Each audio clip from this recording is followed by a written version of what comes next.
going on, guys? So I got a little bit of a different type of video for you all today. I'm going to be unboxing this keyboard, which is a K589 Shrapnel mechanical gaming keyboard by Redragon.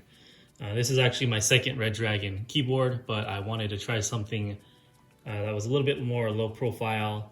So this keyboard has Outemu red low profile switches, so it's going to be a little bit shorter travel and actuation point than a standard red that you might be used to. Full RGB, spill proof, and yeah, dual injection keycaps, which is really cool, and all of that. Box is pretty plain. There's nothing really there on the back at all. So let's just go ahead and cut this thing open real quick. All right, a little tab here, and this box is actually really small. I ordered this online and it came in like a square box. I was like, ooh, they sent me the wrong thing. What is this? Oh, nice. This is actually like more keycaps. I'm actually seeing a bunch of reds. Looks like there's blues in here and probably brown, maybe blacks, because there's no click. Damn, it's stacked in there. All right, and it looks like it does include a keycap puller and then the actual switch puller as well, which is that metal one there. This is the keyboard.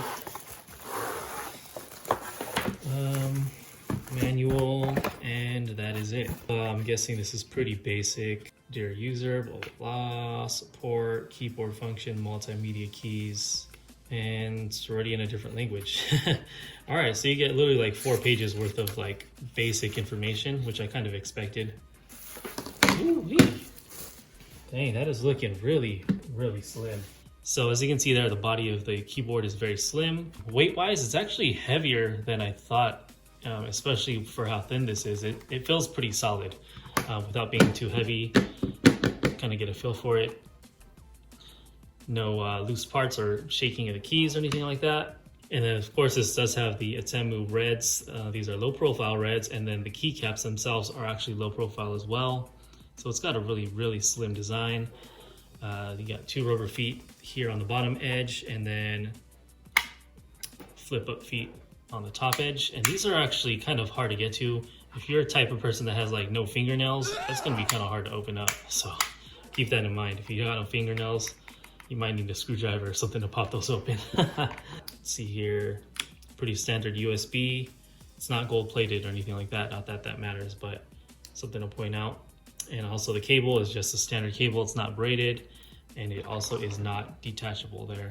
It's kind of a slim design anyway, so I doubt that it'd be possible to have a port there for a USB detachable cable. So let's go ahead and get a feel for these keys real quick. I'm just gonna type a little bit for you guys and get a feel for the sound here.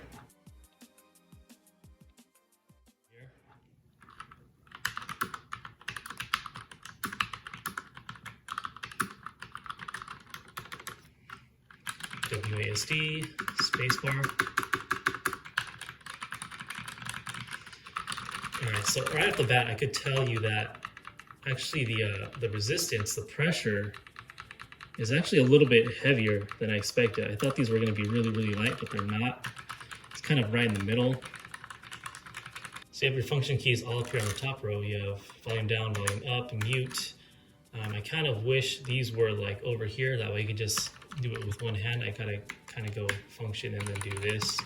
And it is also kind of weird. I wish this was like over here, so it'd be like natural to do this up and down, but it's over here in the second middle position. Of course, you have full RGB, and I will plug this into a computer in just a second, but that's what it sounds like.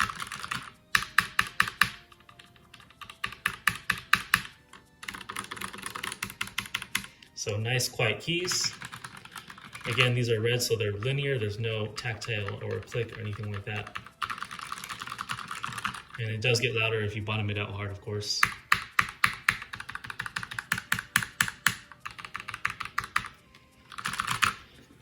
And that's the keyboard. So let's go ahead and plug this into a computer and I'll show you what it's all about. The cord does come with a Velcro strap, and that is attached to the keyboard strap itself. So you're not gonna lose it. And it's just gonna help with your cable management down the line, which is really nice.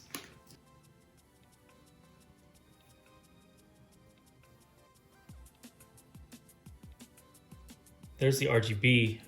So that's actually as bright as it goes. I mean, the lights are kind of bright in here, and I'll also turn off the lights and show you this in the dark, but that's brightest. And then it also goes downward from there until it's completely off. And there is software where you can really customize the light waves and different colors and things like that, but there are 6 preset settings here, so let me go through those really quick.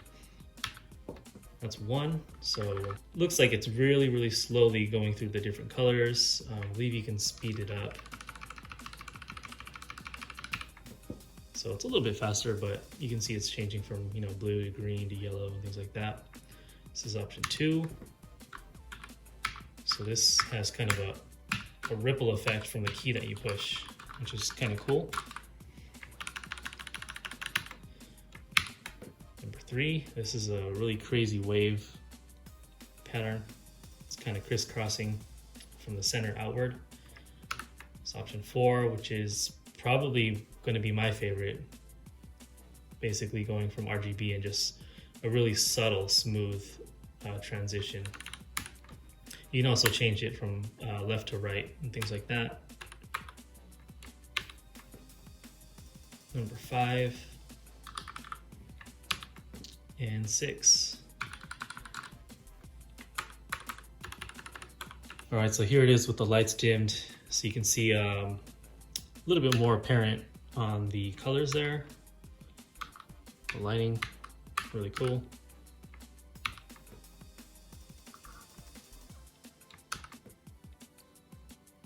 And this is all the way up, by the way.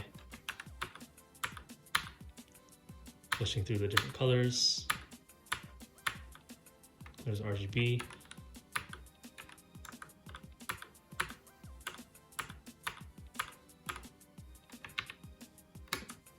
It's kind of like a Christmas light kind of thing, which is kind of cool too for the holidays.